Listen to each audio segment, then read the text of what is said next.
The bullet missed her head by inches, and Jessa Zimmerman didn't scream she couldn't, because screaming had been trained out of her years ago when her father's fists taught her that silence meant survival.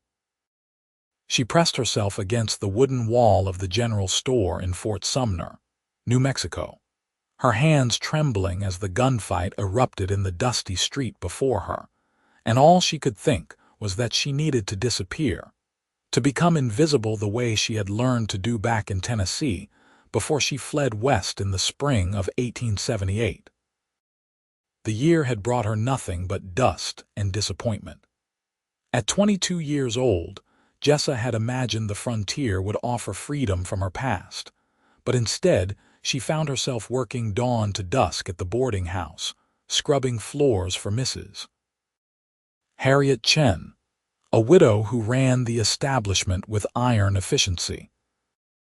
The work was honest, the pay meager, and the clientele mostly respectful. But Jessa still flinched at sudden movements, still felt her stomach drop when men raised their voices, still woke up sweating from nightmares where her father's belt whistled through the air. The gunfight ended as quickly as it began. 2 men lay dead in the street, another clutched his bleeding shoulder, and the rest had scattered like tumbleweeds in a windstorm.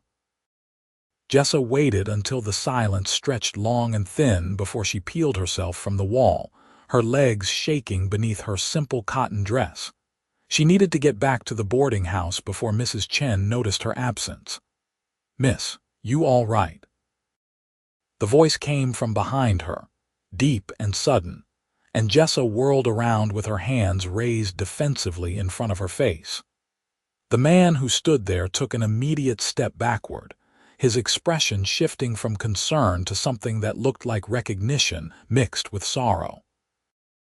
"I didn't mean to startle you," he said, but his voice was still too loud, still carried that resonance that made her shoulders hunch and her breathing quicken. Jessa lowered her hands slowly, forcing herself to look at him properly. He was tall, probably in his mid-20s, with sun-darkened skin and eyes the color of creek water after a storm.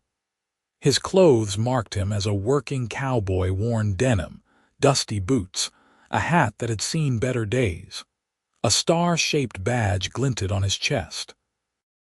"I'm fine," she managed to say, though her voice came out barely above a whisper. "Deputy Warren Dalton," he said, touching the brim of his hat. "I'm real sorry about the commotion. Those men had been drinking since noon, and when the gambling went south, well..." He gestured at the street where other townsfolk were beginning to emerge from their hiding places. Jessa nodded, not trusting herself to speak. She needed to leave, needed to get away from this man with his loud voice and his sudden movements. "You work at the boarding house, don't you?" Warren asked. "I've seen you around town." "Yes," Jessa said, taking a small step backward. "I should get back."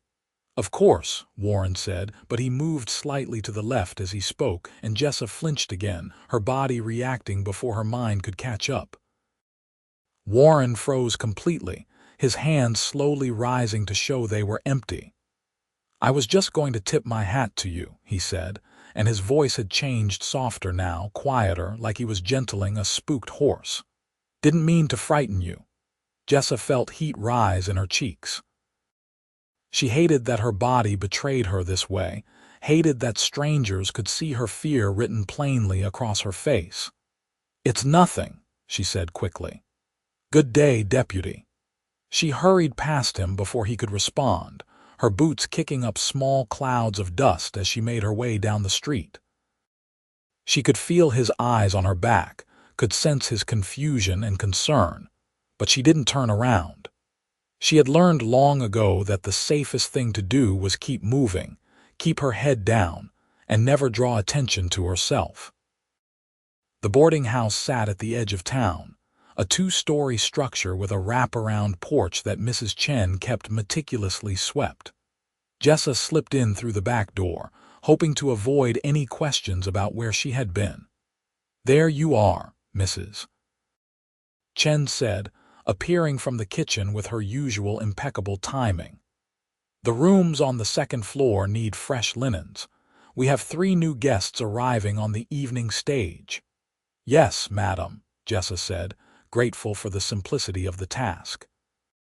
She could lose herself in work, let her hands move through familiar motions while her mind drifted somewhere safer. She spent the rest of the afternoon changing sheets and beating dust from pillows, scrubbing windows until they gleamed in the fading sunlight. The boarding house had 12 rooms total, and Mrs. Chen insisted that each one be kept ready for guests at all times. It was exhausting work, but Jessa preferred it to the alternative. Sitting idle gave her too much time to think, too much time to remember. That evening, as she served dinner to the handful of permanent residents and the 3 new arrivals, she heard Mrs. Chen mention the gunfight in town. The guests murmured with appropriate concern, and one of the older men, a retired banker named Mr. Sullivan, launched into a lengthy story about the time he had witnessed a similar incident in Dodge City. Jessa moved quietly around the table, refilling coffee cups and clearing plates, making herself as unobtrusive as possible. It was a skill she had perfected over the years, the art of being present but invisible, helpful but unremarkable. She was in the kitchen washing dishes when she heard the front door open and boot heels on the wooden floor. Mrs. Chen's voice drifted back, polite and welcoming, and then a deeper voice responded, one Jessa recognized from earlier that day. Her hands stilled in the soapy water, her pulse quickening. "I was hoping I might speak with Miss Zimmerman if she's available," Deputy Dalton was saying. "Is there some trouble?" Mrs. Chen asked, her tone sharpening with protective concern. "No trouble at all," Warren assured her. "I just wanted to make sure she was all right after the incident this afternoon. She seemed pretty shaken up." Jessa dried her hands on her apron, her mind racing. She could ask Mrs. Chen to send him away, could hide in the kitchen until he left, but that would only create more questions, more attention. Better to face him now and get it over with. She pushed through the kitchen door, keeping her eyes down. "Deputy Dalton," she said quietly. He stood in the front parlor, his hat in his hands, looking decidedly uncomfortable in the well-appointed room. When he saw her, his expression brightened, then immediately softened. "Miss Zimmerman," he said, and again his voice was quieter than before, almost gentle. "I hope I'm not intruding. I just wanted to check on you." "That's very kind," Jessa said, her hands twisting in her apron. "But as you can see, I'm perfectly fine." Mrs. Chen glanced between them, her sharp eyes missing nothing. "I'll be in the kitchen if you need me, Jessa," she said pointedly, making it clear that Jessa wasn't truly alone with this man. "Thank you, madam," Jessa said. Warren waited until Mrs. Chen had left before he spoke again. "I've been a deputy here for about 6 months now," he said, still holding his hat. "Before that, I worked on a cattle ranch up north. I'm not always the most observant fellow, but I do know when someone's scared, and I want you to know that you're safe in Fort Sumner. I take my job real serious." Jessa felt something loosen slightly in her chest. He wasn't here to question her, wasn't here to demand explanations. He was simply offering reassurance in his own awkward way. "I appreciate that," she said, meeting his eyes for the first time. They were kind eyes, she realized, with small lines at the corners that suggested he smiled often. "I also wanted to apologize," Warren continued, "for startling you earlier. I've got a naturally loud voice. My ma always said it could carry clear across 3 counties, and I know I can be a bit much sometimes. I didn't mean to make you uncomfortable." Jessa felt tears prick unexpectedly at her eyes. When was the last time someone had apologized to her for anything? When was the last time a man had acknowledged her discomfort and taken responsibility for it? "You don't need to apologize," she said softly. "It's not your fault that I Everybody's got their reasons, Warren said simply, and everybody's got their ghosts. I don't need to know yours to respect them. They stood in silence for a moment, and Jessa found herself studying him more carefully. He had a strong jaw covered with a few days' worth of stubble, and his hair was dark brown with hints of copper when the lamplight caught it. His hands were rough and calloused, the hands of a man who knew hard work, but he held them carefully, consciously keeping them visible and non-threatening. Well, Warren said finally, placing his hat back on his head, I should let you get back to your evening. I just wanted to make sure you were all right. Thank you, Jessa said. That was thoughtful of you. He smiled then, a slow, warm smile that transformed his entire face. Have a good night, Miss Zimmerman. Good night, Deputy Dalton. She watched him leave, heard the door close behind him, and only then did she realize she was smiling too. Over the following weeks, Jessa found herself noticing Warren Dalton more often. Fort Sumner wasn't a large town, maybe 300 permanent residents, so it was natural that she would see him around. But she began to realize that he was deliberately making himself visible to her in small, unthreatening ways. He would tip his hat when he passed her on the street, always keeping a respectful distance. He would stop by the boarding house once or twice a week, ostensibly to check in with Mrs. Chen about any trouble with the guests, but he always made sure to greet Jessa if she was nearby. And his voice, she noticed, was always quieter when he spoke to her, modulated to a gentle rumble that didn't make her want to flee. She learned that he was 26 years old, originally from a small farm in Kansas. His family had struggled during the economic panic of 1873, and he had headed west at 19 to find work. He had spent 5 years as a ranch hand before taking the deputy position in Fort Sumner, hoping to eventually become sheriff of his own town someday. He learned almost nothing about her because Jessa wasn't ready to share. But he didn't push, didn't pry, didn't demand explanations. He simply existed in her orbit, steady and patient and unfailingly kind. One Saturday morning in late June, Jessa was at the general store buying supplies for Mrs. Chen when she heard a commotion outside. Her first instinct was to hide, to find a corner and make herself small, but then she heard Warren's voice cutting through the noise. He was shouting, his voice loud and commanding, and Jessa felt her whole body tense in response. She forced herself to move toward the door, to see what was happening. A drunk cowboy was causing trouble, trying to mount his horse despite being barely able to stand. Warren was attempting to calm the situation, but the cowboy was belligerent and aggressive, pushing away help and cursing at anyone who came near. You need to sleep it off, Warren was saying, his voice carrying clearly down the street. Come on now, let's get you somewhere safe. The cowboy took a swing at Warren, who dodged easily and grabbed the man's arm, twisting it behind his back with practiced efficiency. The cowboy howled in protest, and Warren marched him firmly toward the small jail at the other end of town. Jessa watched from the doorway of the general store, her heart pounding, her palms sweating. The rational part of her brain knew that Warren was doing his job, that his loud voice and quick movements were necessary to control the situation. But the frightened part of her, the part that still lived in constant fear, wanted to run and hide. She saw Warren glance in her direction as he passed with his prisoner, saw the flash of concern in his eyes when he spotted her. But he didn't stop, didn't call out, didn't do anything that would draw more attention to her. He simply acknowledged her with the slightest nod and continued on his way. That evening, after the dinner dishes were washed and put away, Jessa sat on the back porch of the boarding house watching the sun set over the New Mexico landscape. The sky was painted in shades of orange and pink, and the air was finally cooling after the brutal heat of the day.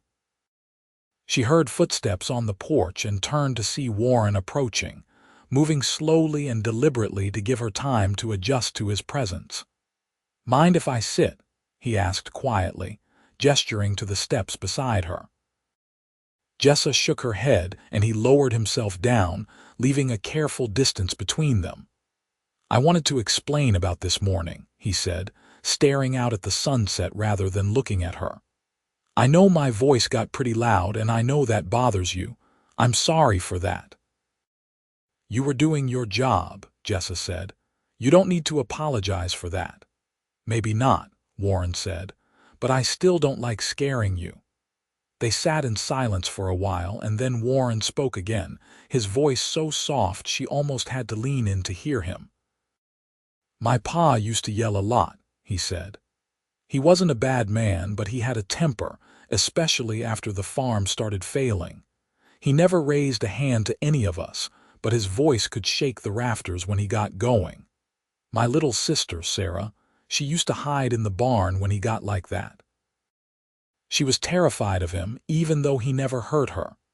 Jessa felt her throat tighten. "What happened to her? She's married now, living in Topeka with a real gentle fellow who treats her right. She's happy, I think. Last letter I got, she was expecting her first baby." Warren smiled slightly. "I think about her sometimes when I catch myself yelling. Think about how scared she used to look, how small she tried to make herself." "Is that why you're always so quiet around me?" Jessa asked. Warren finally turned to look at her. "I'm quiet around you because I want you to feel safe." "You deserve to feel safe." Jessa felt something shift inside her chest, like a door that had been locked for years was finally beginning to open. "My father wasn't like yours," she said, the words coming out before she could stop them. "He didn't just yell." Warren's jaw tightened, but his voice remained gentle. "I figured as much." "I left Tennessee 3 months ago," Jessa continued, surprised at her own willingness to share. "I waited until he passed out drunk one night, and then I took what little money I had hidden and I ran. I've been running ever since." "You're not running anymore," Warren said firmly. "You're building a life here. There's a difference." Jessa wanted to believe him. She wanted to believe that she could stop looking over her shoulder, that she could trust the kindness she saw in his eyes. "I don't know how to not be afraid," she admitted. "That's all right," Warren said. "You don't have to figure it all out today. You just have to keep showing up, keep trying, and maybe let people help you along the way." "People like you?" Jessa asked, a hint of a smile tugging at her lips. "If you'll have me," Warren said simply.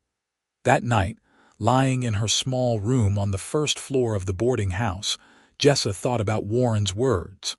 She thought about his sister Sarah, hiding in the barn from a father who never hit her but scared her all the same.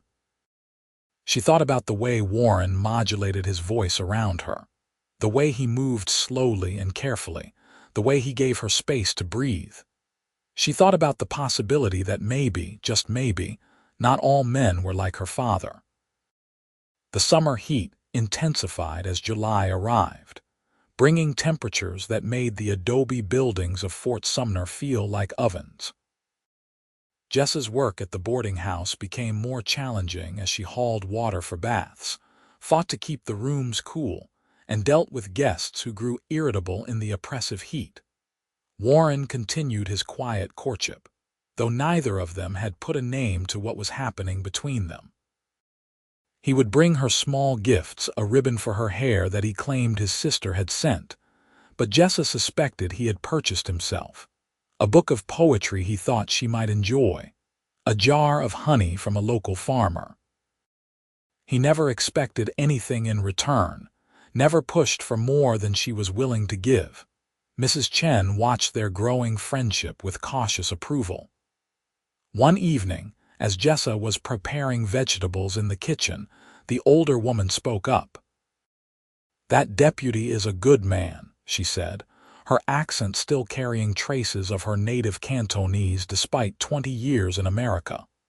"He reminds me of my husband, the way he looks at you."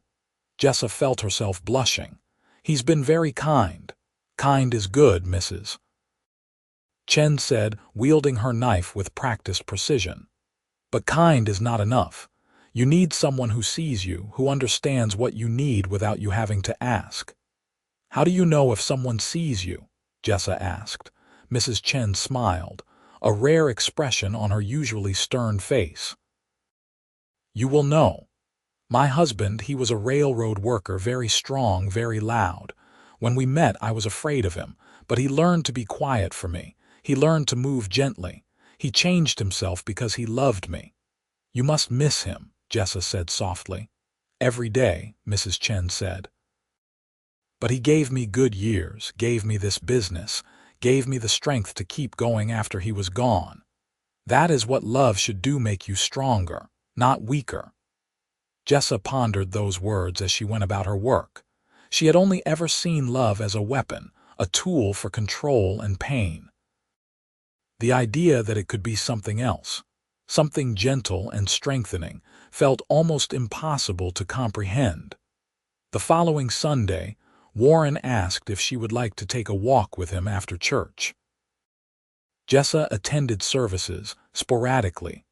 Her relationship with God was complicated by years of her father quoting scripture to justify his violence, but she agreed to meet Warren outside the small chapel at noon.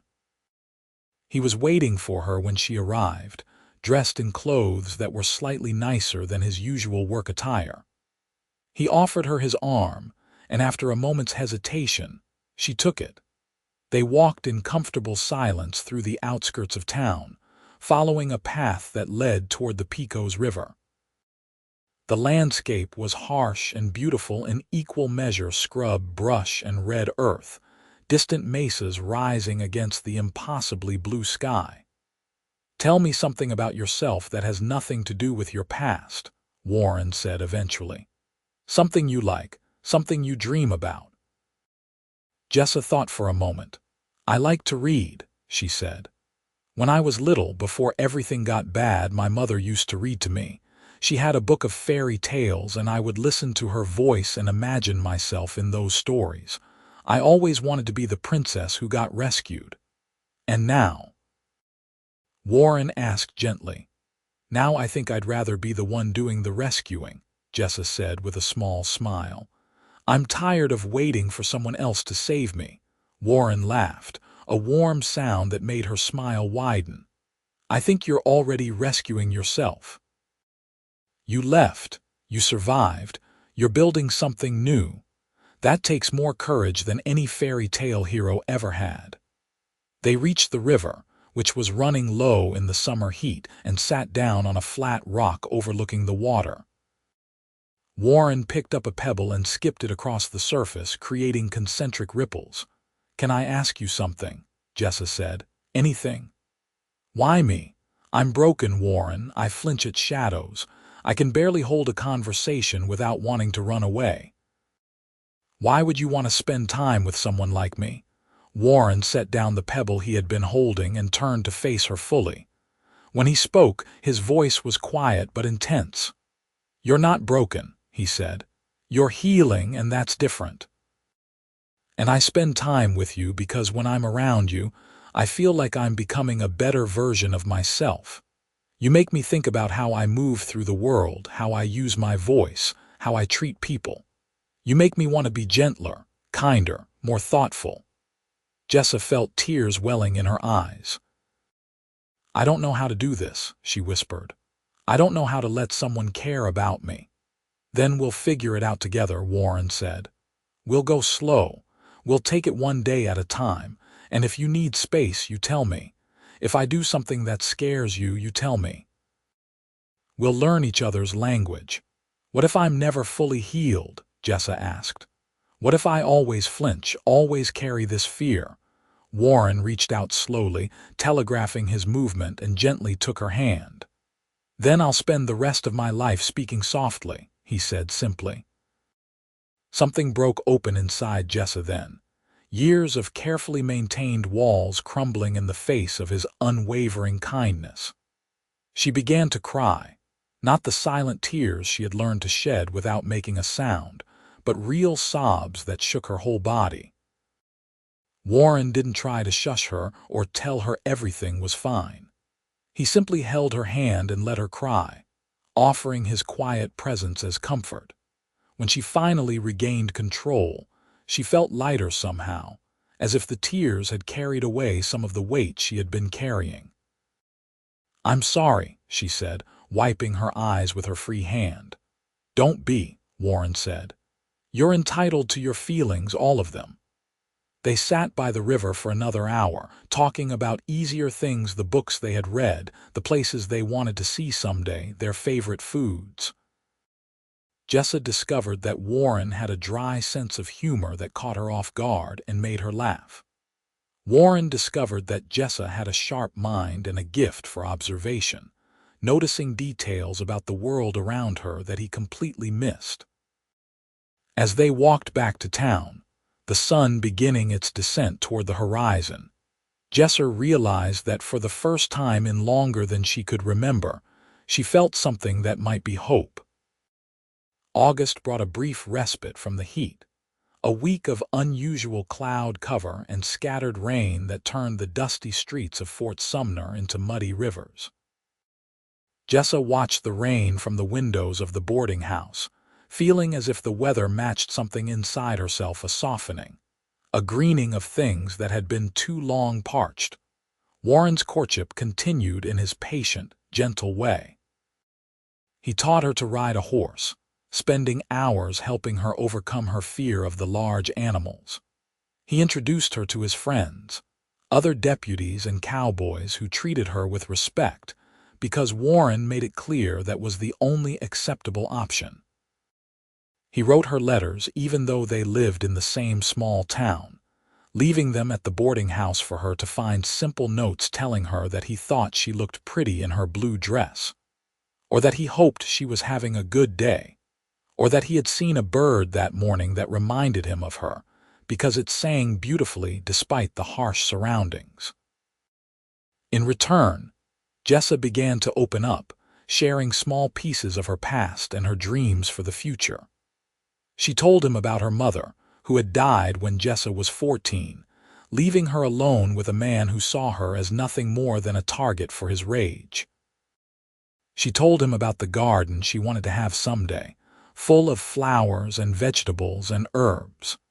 She told him about her fear that she was too damaged to ever be truly loved. And every time she shared something painful, every time her voice shook or her hands trembled, Warren's voice would get a little softer, his movements a little slower, his patience a little deeper. One evening in late August, they were sitting on the porch of the boarding house when Jessa noticed Warren seemed distracted, his usual calm demeanor replaced with nervous energy. "What's wrong?" she asked. Warren took a deep breath. "I've been offered the sheriff position in a town called Lincoln," he said. "It's about 60 miles west of here. Better pay, more responsibility. It's the kind of opportunity I've been working toward." Jessa felt her heart sink. "That's wonderful," she managed to say, though the words felt like glass in her throat. "I told them I needed time to think about it," Warren continued, "because I don't want to leave Fort Sumner if it means leaving you." Jessa stared at him. "Warren, you can't turn down an opportunity like that for me." "I can and I will if that's what you need," Warren said firmly. "But what I'd really like is for you to come with me, as my wife." The world seemed to tilt sideways. Jessa couldn't breathe, couldn't think. Marriage. He was asking her to marry him. "I know it's fast," Warren said, speaking quickly now, words tumbling out in his nervousness. "I know we've only known each other a few months. But Jessa, I love you. I love your strength and your kindness and your courage. I love the way you see the world, the way you keep trying even when you're scared. I want to build a life with you and I want to do it right, proper marriage, proper commitment, proper respect." "I can't," Jessa whispered, panic rising in her chest. "Warren, I can't. What if I'm not ready? What if I can never be the wife you deserve?" Warren's voice dropped to that special gentleness he reserved just for her. "Jessa, look at me." She forced herself to meet his eyes. You don't have to decide right now, he said. Take all the time you need. I'm not going anywhere without an answer, and I'm not going to pressure you. I just needed you to know how I feel, needed you to know that you have options, that you have a future if you want it. What if I say no? Jessa asked. Then I'll stay in Fort Sumner and keep being your friend for as long as you'll have me, Warren said simply. My career is important, but you're more important. Jessa felt overwhelmed by the weight of his words, by the enormity of what he was offering. No one had ever put her first before. No one had ever considered her needs above their own wants. Can I think about it? She asked. Take all the time you need, Warren said. I mean that. She didn't sleep that night. She lay in her narrow bed, staring at the ceiling, her mind racing through every possible outcome. Marriage to Warren meant trust, vulnerability, intimacy, all things that terrified her. But it also meant safety, partnership, love. It meant the possibility of a real future, not just survival but actual happiness. The next morning she sought out Mrs. Chen, who was working in her small office going over the boarding house accounts. Come in, child, Mrs. Chen said, setting down her pen. You look like you have not slept. Deputy Dalton asked me to marry him, Jessa blurted out. Mrs. Chen's eyebrows rose. And what did you say? I said I needed to think about it. Mrs. Chen, I don't know what to do. Part of me wants to say yes so badly it hurts, but the other part is terrified. What if I can't be a good wife? What if my past ruins everything? Mrs. Chen was quiet for a long moment. Then she stood and walked to the window, looking out at the street. When I married my husband, I was 17 years old, she said. My parents arranged the marriage and I was terrified. I did not know him, did not know what kind of man he was. On our wedding night, I was so frightened I could not stop shaking. She turned back to face Jessa. But he was patient with me. He gave me time. He let me learn to trust him at my own pace. And eventually, I loved him more than I thought possible to love another person. How did you know you could trust him? Jessa asked. I watched his actions, Mrs. Chen said simply. Words are easy. Actions take effort, take consistency. Deputy Dalton has shown you through his actions who he is. He has been patient, gentle, respectful. He has changed his behavior to make you comfortable. These are not small things, Jessa. These are the actions of a man who will honor his commitments. Jessa nodded slowly. I'm so afraid of making the wrong choice. There is no choice that is without risk, Mrs. Chen said. But sometimes the biggest risk is refusing to take any risk at all. You could stay here, stay safe, stay alone. Or you could choose to trust, to hope, to build something new. Either way, there will be fear. The question is, what do you want on the other side of that fear? For 3 days, Jessa wrestled with her decision. She prayed, though she wasn't sure anyone was listening. She made lists of reasons to say yes and reasons to say no. She watched Warren from a distance, observing how he interacted with others, how he handled stress, how he moved through the world.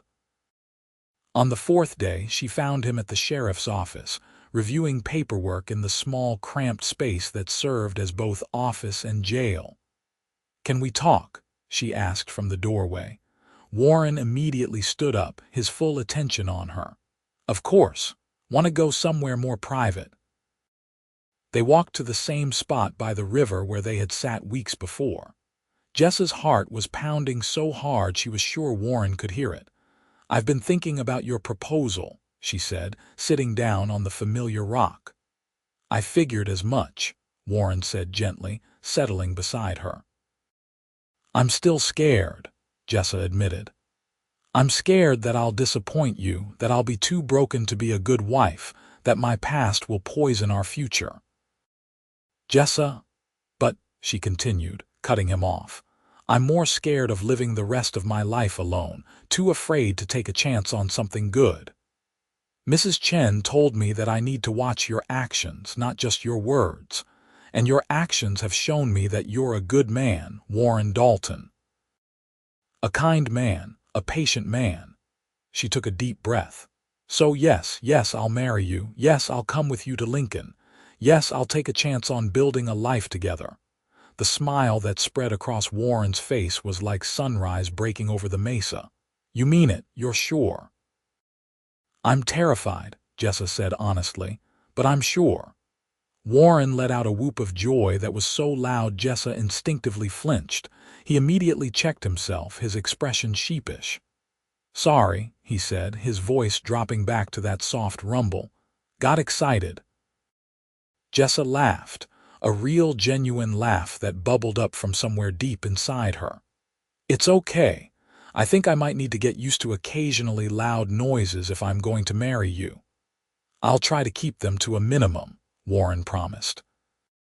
Then, moving slowly and deliberately, he reached for her hand. Can I kiss you? Jessa's breath caught. She had never been kissed, had never wanted to be kissed, had spent years recoiling from any physical affection. But looking at Warren, seeing the hope and love in his eyes, she found herself nodding. He leaned in carefully, giving her every opportunity to pull away. When his lips met hers, they were soft and warm and gentle. The kiss lasted only a moment, sweet and chaste and perfect. When they pulled apart, Jessa was surprised to find she was crying again, but this time the tears were happy ones. I love you, Warren said softly. I promise I'm going to spend every day trying to be worthy of you. You already are, Jessa whispered. They were married 3 weeks later in a simple ceremony at the Fort Sumner Chapel. Mrs. Chen stood as Jessa's witness, and the current sheriff, a grizzled man named Tom Mackenzie, stood up for Warren. Jessa wore a dress that Mrs. Chen had helped her sew, simple white cotton with lace at the collar and cuffs. Warren wore his best suit, which was still a bit worn but clean and pressed. As they stood before the minister, Jessa felt her hands shaking. Warren took them gently in his own, and when he spoke his vows, his voice was quiet enough that only she could hear. I promise to honor you, to respect you, to listen when you speak and give you space when you need it. I promise to be patient with your fears and celebrate your victories. I promise to speak softly and move gently, to make you feel safe every single day of our lives together. Jessa's own vows were harder to get out, her voice catching on emotion. I promise to trust you, even when it's hard. I promise to try to heal, to be open to the future we're building together. I promise to let you love me, and to learn to love you in return. The minister pronounced them husband and wife, and Warren kissed her again, still gentle, still careful, still mindful of her comfort. The small gathering of friends celebrated with cake and coffee in the boarding house parlor. Jessa watched Warren interact with the guests, saw how people respected him, liked him, trusted him. She was marrying a man of good reputation, a man who was building a solid future. The realization filled her with a tentative joy. That night in a room Mrs. Chen had prepared specially for them, Jessa faced her greatest fear. Warren sat on the edge of the bed, patient and calm, making no demands. We don't have to do anything tonight, he said quietly. We can just sleep. We have the rest of our lives to figure out the rest. But Jessa found that she wanted to try, wanted to trust him with this final vulnerability. I've never. She began, then stopped, embarrassed. I know, Warren said gently, and I have, but not much, and never with someone I loved. We'll figure it out together, and we'll go at whatever pace you need. He was endlessly patient, constantly checking in with her, stopping whenever she tensed, adjusting to her comfort level. What could have been frightening became instead something tender and sweet, an act of trust rather than power. When it was over, Jessa lay in his arms feeling not violated or scared, but cherished. Thank you for being gentle, she whispered. Always, Warren promised, kissing her forehead. I'll always be gentle with you. They left for Lincoln a week later, their belongings packed into a small wagon. Mrs. Chen cried as she said goodbye to Jessa, pressing a small purse of money into her hands. "For emergencies," she said firmly. "And you write to me. Let me know how you are doing." "I will," Jessa promised, embracing the woman who had become like a mother to her. "Thank you for everything." The journey to Lincoln took 3 days of travel through rough terrain. Warren drove the wagon while Jessa sat beside him, marveling at the landscape that opened up before them. They camped at night under the vast New Mexico sky, and Warren pointed out constellations while Jessa lay on her back on a bedroll, feeling smaller and larger than she had ever felt before. "Look at all those stars," she said quietly. "It makes our problems seem pretty insignificant, doesn't it?" "I don't know," Warren said thoughtfully. "I think the fact that we're here, that we found each other in this big, wild world, that's pretty significant, maybe even more remarkable because of how vast it all is." Lincoln was larger than Fort Sumner, with maybe 500 residents and a main street that boasted several saloons, 2 general stores, a hotel, and various other businesses. The sheriff's office was more substantial too, a solid adobe building with a proper jail and living quarters attached.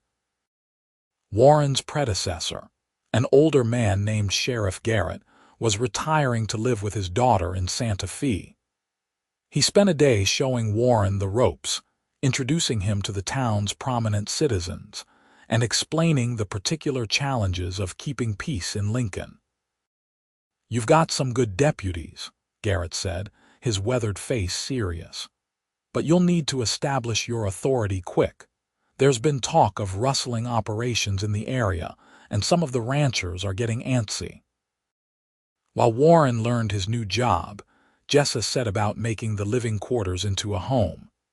They had 3 rooms, a bedroom, a small sitting room, and a kitchen, all of which were in desperate need of a woman's touch. She scrubbed and cleaned, hung curtains, arranged their few possessions to make the space feel cozy. She also ventured into town, introducing herself to the other shop owners and residents. People were curious about the new sheriff's wife, and Jessa did her best to be friendly despite her natural shyness. She found work helping at the general store 3 days a week, both to contribute financially and to give herself something to do while Warren was working. The owner of the store, a pleasant woman named Margaret Reeves, was close to Jessa's age and eager for female companionship. "My husband runs the bank," Margaret explained as she showed Jessa how the store was organized. "We moved here 2 years ago from Missouri, and I was desperate for friends. Most of the other women in town are either much older or much younger."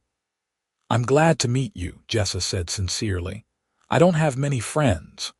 "Well, you do now," Margaret said with a warm smile. As the weeks passed, Jessa began to feel tentatively settled in Lincoln. Warren was thriving in his new position, respected by his deputies and the townspeople. He handled disputes with calm authority, his naturally loud voice now serving him well when he needed to break up fights or command attention. But he always came home to Jessa speaking softly, moving gently, respecting the boundaries she still needed. One evening in late September, Warren came home looking troubled. Jessa was cooking dinner, and she looked up with concern when she saw his expression. "What's wrong?" she asked. Warren sank into a chair, rubbing his face with his hands. "There's trouble brewing with some of the ranchers," he said, his voice weary. "2 rival groups arguing over water rights and grazing land. It's getting heated, and I'm worried it's going to turn violent. What are you going to do?" Jessa asked, setting down her spoon. "Try to mediate, try to find a compromise they can both live with," Warren said. "But these are proud men with a lot at stake. I'm not sure they'll listen to reason." Jessa moved to stand behind him, hesitantly placing her hands on his shoulders. Physical affection was still new to her, still something she had to consciously choose rather than it coming naturally, but she wanted to offer him comfort. "You're good at your job," she said. "You're fair and you listen to people. They'll respect that." Warren reached up and covered one of her hands with his own. "I hope you're right. I just don't want anyone to get hurt." Over the next week, Warren worked tirelessly to negotiate between the two ranching factions. He rode out to visit each group, listened to their complaints, studied land deeds and water rights documents until late into the night. Jessa watched him push himself to exhaustion, and she worried. "You need to rest," she told him one night when he came home well past midnight. "I will once this is settled," Warren said, but his voice was strained. "Warren, you're no good to anyone if you collapse from exhaustion," Jessa said firmly. "Come to bed. The problems will still be there in the morning." He looked at her in surprise. It was the first time she had spoken to him with such directness, such authority. Then he smiled tiredly. "Yes, madam," he said, following her to the bedroom. The situation with the ranchers came to a head on a Thursday afternoon. Jessa was working at the general store when she heard shouting in the street. Her first instinct was to hide, but she forced herself to look out the window. A group of men on horseback were confronting another group, and tensions were clearly running high. Warren was standing between them, his hands raised, trying to calm the situation. "You need to listen to reason," one of the ranchers was shouting, his face red with anger. "We've tried your way and it doesn't work," another yelled back. The voices escalated and Jessa saw Warren's jaw tighten. Then his voice rang out, loud and commanding, cutting through the chaos. "Enough," he bellowed, and the sheer force of his voice made everyone freeze. "You're going to settle this like civilized men, or I'm going to jail every last one of you for disturbing the peace." Even from inside the store, Jessa felt herself flinch at the volume of his voice. But she also saw the effect it had. The ranchers stopped shouting, started listening. Warren spent the next hour on the street, negotiating and mediating, his voice still raised to carry his authority. By the time the sun began to set, he had brokered a temporary truce and sent both groups home with promises to continue discussions the following week. When he finally came home that evening, he looked exhausted but satisfied. Jessa met him at the door, and he immediately pulled her into a hug. "I'm sorry I was so loud earlier," he said quietly. "I know that's hard for you." Jessa pulled back to look at him. "Warren, you were doing your job. You kept those men from hurting each other. I'm proud of you." "You are?" he asked, looking surprised. "Yes," Jessa said firmly. "I'm learning that there's a difference between a man who uses his voice to control and hurt, and a man who uses his voice to protect and serve. You're the latter." Warren's eyes grew suspiciously bright. "That might be the nicest thing anyone's ever said to me." They held each other for a long moment, and Jessa realized that she was healing. Not completely, she still had moments of panic, still flinched at unexpected noises, still carried the scars of her past. But she was learning to distinguish between danger and safety, between harm and help. The negotiations with the ranchers continued for another month, but eventually Warren was able to broker a compromise that both sides could accept. His success in handling the situation earned him significant respect in Lincoln, and he began to be consulted on other disputes and problems. As autumn turned to winter, Jessa and Warren settled into a comfortable rhythm. They would wake early, have breakfast together, and then go their separate ways for the day. Jessa enjoyed her work at the general store, and she was developing real friendships with Margaret and some of the other women in town. Warren was busy with his sheriff duties, but he always made time to come home for dinner, always made sure to spend his evenings with Jessa. They talked about everything: their days, their dreams, their fears. Warren shared his hopes of eventually buying a small ranch where they could raise cattle and children. Jessa confessed that she had started writing stories, little tales about brave women and gentle men, and Warren encouraged her to continue. One cold December evening, they were sitting by the fire when Jessa felt suddenly brave. "I think I want to have a baby," she said quietly. Warren looked at her in surprise. "You do?" "I'm scared," Jessa admitted. "Scared of being a mother, scared of passing on my damage to a child. But I also think maybe raising a child with you in a home full of love and gentleness might be healing. Does that make sense?" "It makes perfect sense," Warren said, reaching for her hand. "But only if you're ready. There's no rush." "I think I'm ready," Jessa said. "Or at least as ready as I'll ever be." Warren smiled, that warm, wonderful smile that still made her heart skip. "Then let's have a baby." Spring came to Lincoln with a profusion of wildflowers and the return of warm weather. Jessa discovered she was pregnant in late March, and the news filled her with equal parts joy and terror. Warren was over the moon, already planning for the nursery and discussing baby names. The pregnancy was difficult for Jessa, both physically and emotionally. The morning sickness was intense, and she found herself more emotional than usual, crying at small things and worrying obsessively about whether she would be a good mother. Warren was endlessly patient, bringing her water when she was sick, holding her when she cried, reassuring her constantly that she was going to be wonderful. "You're already protecting this baby," he told her one evening as they lay in bed, his hand resting gently on her still flat stomach.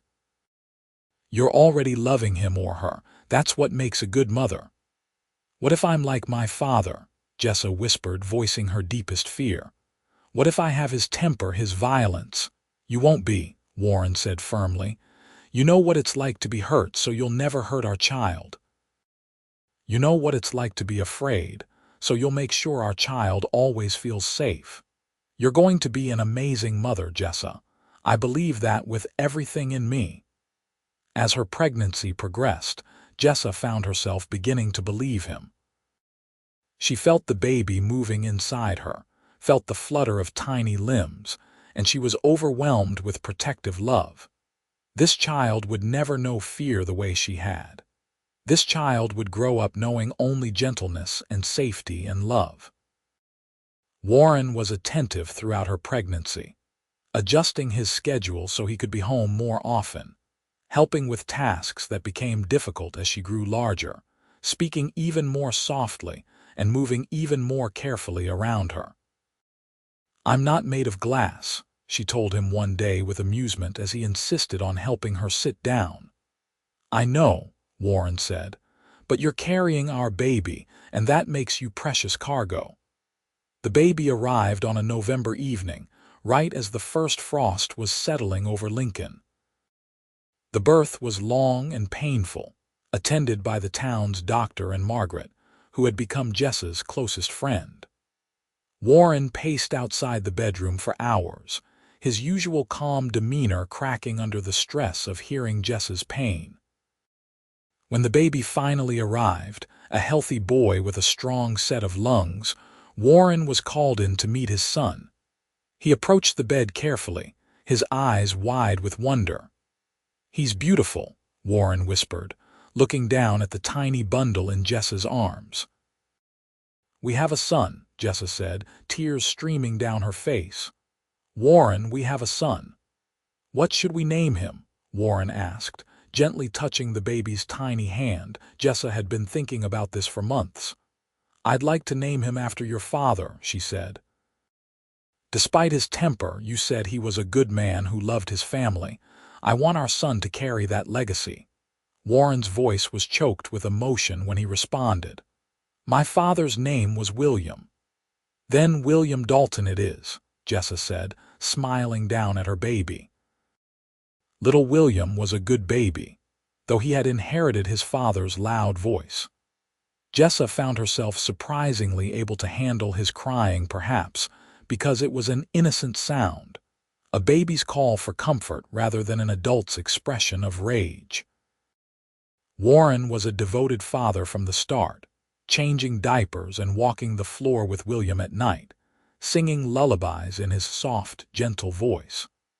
Watching him with their son, Jessa felt her heart expand with love for this man who had changed his entire way of being just to make her feel safe. As William grew from infant to toddler, Jessa discovered that motherhood suited her. She was patient and gentle, creative in her play, protective without being smothering. The fears she had harbored about being a bad mother proved unfounded. Warren continued to thrive as sheriff, his reputation for fairness and competence spreading beyond Lincoln. He was offered positions in larger towns, but he always turned them down, content with the life they were building. One evening when William was almost 2 years old, Jessa and Warren were sitting on the porch watching their son play in the yard. The sunset was painting the sky in brilliant colors, and the air was sweet with the scent of the roses Jessa had planted. "You remember the day we met?" Warren asked, his arm around Jessa's shoulders. "How could I forget?" Jessa said. "There was a gunfight and I was terrified and you startled me in an alley." "I thought you were the most beautiful, most fragile thing I had ever seen," Warren said, "and I wanted to protect you." "I wasn't fragile," Jessa said gently. "I was strong, I just didn't know it yet." "You're right," Warren said. "You were always strong, I just helped you see it." They sat in comfortable silence for a while, watching William toddle around the yard, babbling to himself in his toddler language. "I want another baby," Jessa said suddenly. Warren looked at her in surprise. "You do?" "William needs a sibling," Jessa said. "And I loved being pregnant, even though it was hard. I loved bringing a new life into the world. I want to do it again." Warren kissed her temple. "Then let's have another baby." Their daughter arrived 18 months later, born on a warm spring day in 1882. They named her Rose after the flowers Jessa loved so much. She was a quiet baby, unlike her boisterous brother, with her mother's dark hair and her father's green eyes. Warren was just as devoted to Rose as he had been to William, cradling her tiny form and whispering promises to protect her always. Jessa watched him with their daughter and felt overwhelmed with gratitude for the life they had built together. As the years passed, their family grew and thrived. William grew into a rambunctious boy who worshipped his father and adored his mother. Rose was quieter, more thoughtful, with a love of books that reminded Warren of Jessa. They added another son, Henry, in 1884, and a second daughter, Grace, in 1886. Their home was always full of noise and laughter and love. Warren still spoke softly to Jessa, even when he had been bellowing orders to his deputies all day. She still occasionally flinched at unexpected sounds, but the fear was muted now, manageable, no longer controlling her life. One Sunday afternoon in the summer of 1887, the whole family was having a picnic by the Bonito River. William, now 9 years old, was teaching Rose how to skip stones. Henry was napping on a blanket under a tree, and baby Grace was playing with wildflowers in Jessa's lap. Warren sat beside Jessa, watching their children with a contented smile. "We did good, didn't we?" he said quietly. Jessa leaned into him, feeling the solid warmth of his body, the steady beat of his heart. "We did better than good," she said. "We built something beautiful." "I love you," Warren said, the words as sincere as the day he first spoke them. "Thank you for taking a chance on me." "I love you too," Jessa said. "Thank you for being patient. Thank you for speaking softly. Thank you for showing me what love is supposed to be." They watched their children play, watched the sun sparkle on the water, watched the clouds drift across the endless New Mexico sky. Jessa thought about the terrified girl she had been 9 years ago, flinching in an alley while gunfire echoed around her. She thought about how far she had come, how much she had healed. But mostly she thought about Warren, this good, gentle man who had looked at her brokenness and seen beauty, who had heard her fear and responded with kindness, who had learned to speak softly so she could learn to trust again. In 1890, Warren was elected mayor of Lincoln, a position he held with the same integrity he had brought to his work as sheriff. The family moved into a larger house on the edge of town, a two-story building with enough room for their growing children and the garden Jessa had always dreamed of. Jessa started a small school for girls, teaching reading and writing and arithmetic to daughters of farmers and ranchers who otherwise would have had little access to education. She discovered she had a gift for teaching, a patience and understanding that helped even the most reluctant students succeed. Their children grew up healthy and happy, surrounded by love and stability. William eventually became a lawyer, using his voice and passion for justice in the courtroom. Rose became a teacher like her mother, opening a school for orphans in Santa Fe. Henry took over the sheriff position in Lincoln when his father retired, carrying on the family tradition of service. Grace became a doctor, one of the first female physicians in New Mexico Territory.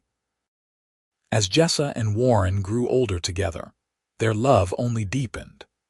They had weathered challenges, difficult pregnancies, financial struggles during economic downturns, the normal trials of raising 4 children.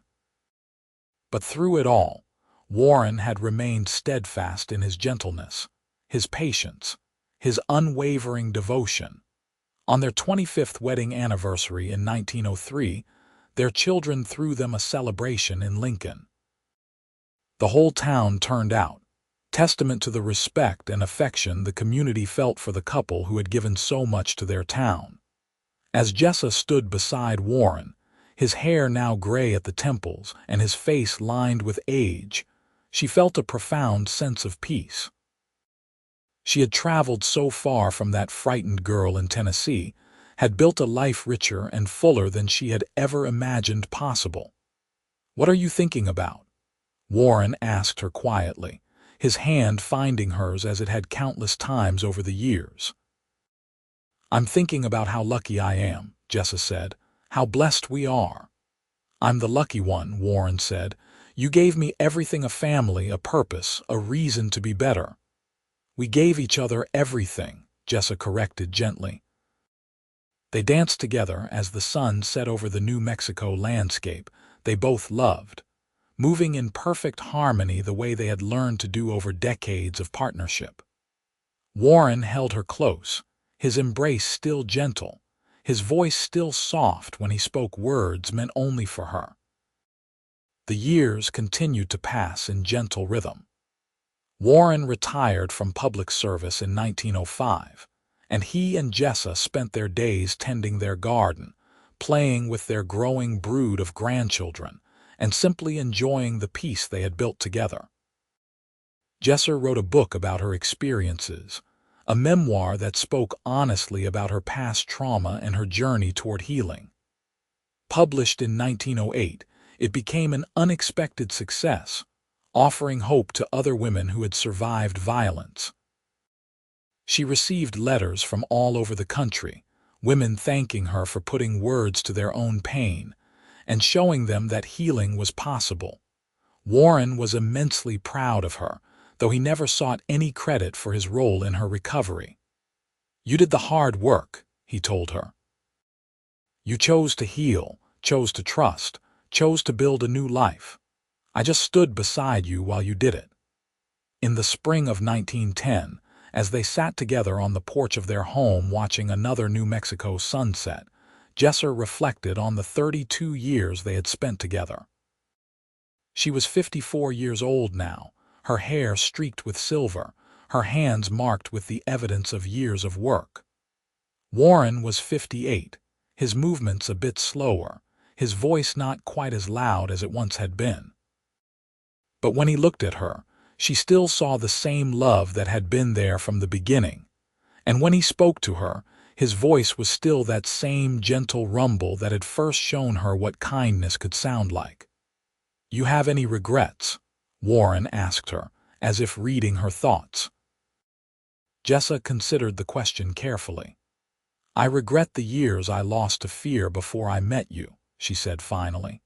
I regret the pain I went through that made me so afraid, but I don't regret a single moment since the day you first spoke to me with kindness." "Me neither," Warren said, taking her hand. "Loving you has been the greatest privilege of my life." They sat together as the stars began to appear in the darkening sky, comfortable in the silence of long companionship.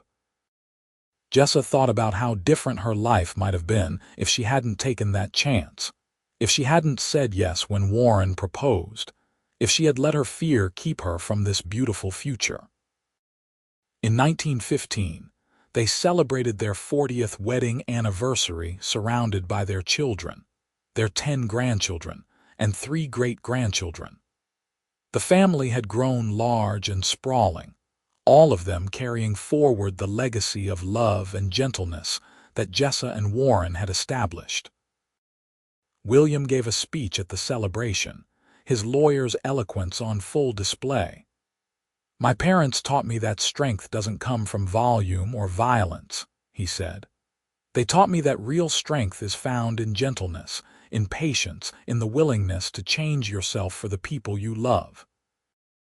My father could command a room when he needed to, but he always knew when to speak softly instead. My mother survived things that would have broken most people, and she turned that suffering into wisdom and compassion. They showed all of us what love is supposed to look like." Jessa wiped away tears as she listened, Warren's arm solid and warm around her shoulders. She looked around at the family they had created, the legacy of love they were leaving behind, and she felt complete. As they entered their 7th decade of life, Warren's health began to decline. Nothing dramatic, just the slow wearing down that came with age. He developed a persistent cough that worried Jessa, though he insisted it was nothing. Grace, their doctor daughter, examined him and delivered unwelcome news. "His lungs are weak," she said gently to Jessa. "Years of breathing dust and smoke have taken their toll. He needs to rest more, avoid exertion." Warren chafed at the restrictions, but he complied because Jessa asked him to. She tended to him carefully, making sure he took his medicine, insisting he rest when he grew tired. "I'm supposed to be taking care of you," Warren grumbled one afternoon as Jessa brought him tea. "We take care of each other," Jessa said firmly. "That's what marriage is." Despite his declining health, Warren remained sharp and engaged. He spent his days reading, playing with visiting grandchildren, and sitting in the garden with Jessa, watching the plants they had tended together for decades continue to grow and bloom. One evening in late 1918, as they sat together watching yet another sunset, Warren turned to Jessa with a serious expression. "I need you to promise me something," he said quietly. "Anything," Jessa said, though her heart clenched with fear. "When I'm gone, I need you to keep living," Warren said. "Really living, not just surviving. You've come so far, Jessa. You've built such a beautiful life. Promise me you won't retreat back into fear when I'm not here anymore." Tears streamed down Jessa's face. "Don't talk like that. You're not going anywhere. We both know my time is limited," Warren said gently, "and that's okay. I've had a good life, a better life than I ever deserved, but I need to know you'll be all right." "I don't know if I can be," Jessa admitted.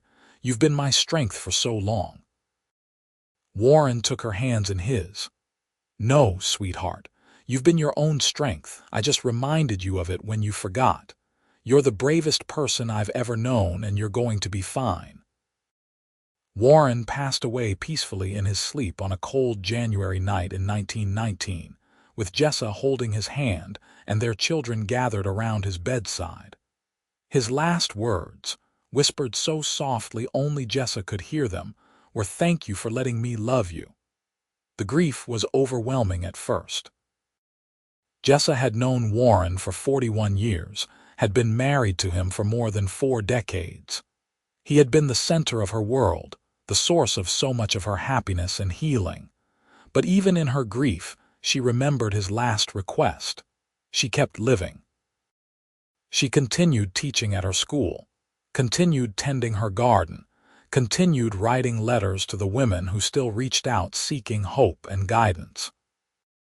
Her children and grandchildren surrounded her with love, showing her that the legacy she and Warren had built together would continue long after they were both gone. One day, about a year after Warren's death, Jessa was working in the garden when she heard a loud noise from the street, a car backfiring.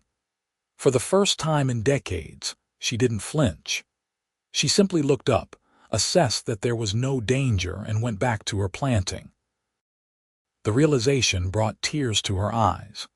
Even in death, Warren's influence continued. He had taught her so thoroughly how to feel safe that she could finally exist in the world without constant fear.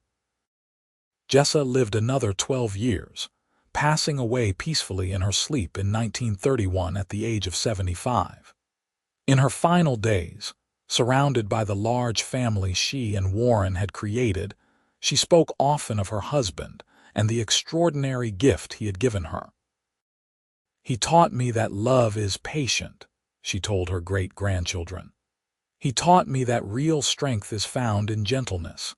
He taught me that the past doesn't have to determine the future, that healing is possible, that we can choose to be better than what was done to us." When she died, she was buried beside Warren in the Lincoln Cemetery, under a shared headstone that reads simply, "Jessa and Warren Dalton. They learned to love gently." Their story became something of a legend in Lincoln and the surrounding areas. People spoke of the sheriff who learned to speak softly for the woman he loved, and the traumatized girl who found the courage to trust again. Their descendants carried forward their legacy of gentleness and strength, showing generation after generation what love could look like when built on a foundation of respect and kindness. The house they had lived in was eventually turned into a small museum, preserved as an example of frontier life.